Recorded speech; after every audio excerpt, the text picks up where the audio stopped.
Students, in the second part,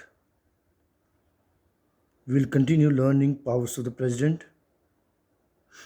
He appoints the state governors, judges of the Supreme Court and High Court, Auditor General, Attorney General, etc. He is the Supreme Commander of the Armed Forces. All contracts and treaties foreign countries are made in his name. Actually, students, Prime Minister is appointed because through the election, the majority party elects their leader, and thus president or a leader of the party becomes a prime minister. And also state governors, judges, they are mostly elected or selected by appointed by the council of ministers in the name of the president. Then we have legislative powers. President summons me calls, convenes the meeting of the House, Rajya Sabha and Lok Sabha. Prorogue, finishes the session, completes the session, dissolve the parliament. He addresses a joint session of both the houses. If there is a deadlock regarding particular bill, he addresses both the houses. He nominates 12 members to the Rajya Sabha. Those who are expert in science, Bollywood, other field, sports field, he appoints 12 members for Rajya Sabha. No bill passed by the parliament can become law without the president. So without his assent, no bill can become the law. First there is a bill, then act, and then law when it's inserted in the constitution. He issues ordinances, that means temporary laws during the emergency. A state of emergency is proclaimed in the name of the president, and the Union Council of Ministers use the emergency power in his name.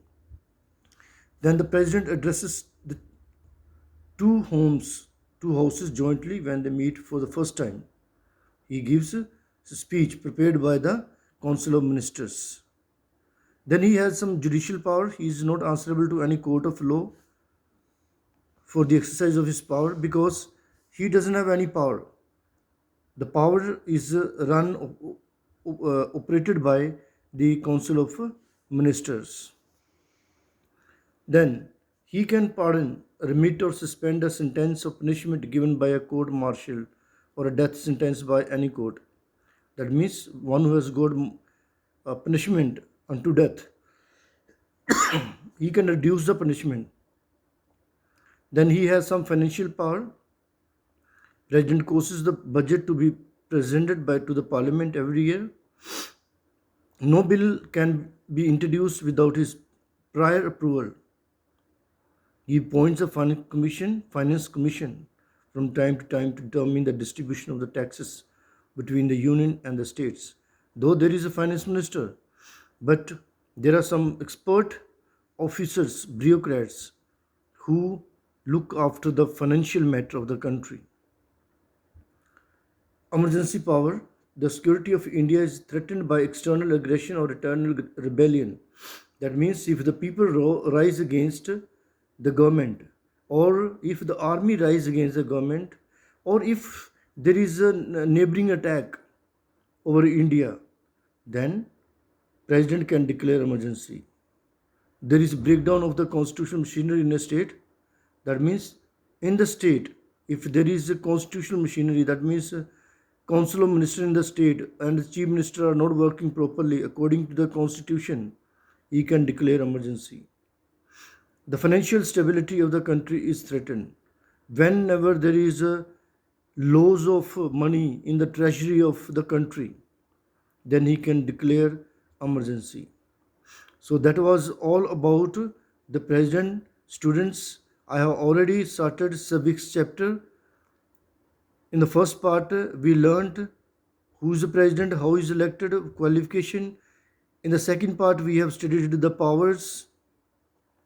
Okay, and in the next part, we shall learn about the vice president and prime minister and the council of ministers and eligibility, functioning, and the civil services. and also we shall do the question answers in the next part. Okay, students, till that time, bye bye.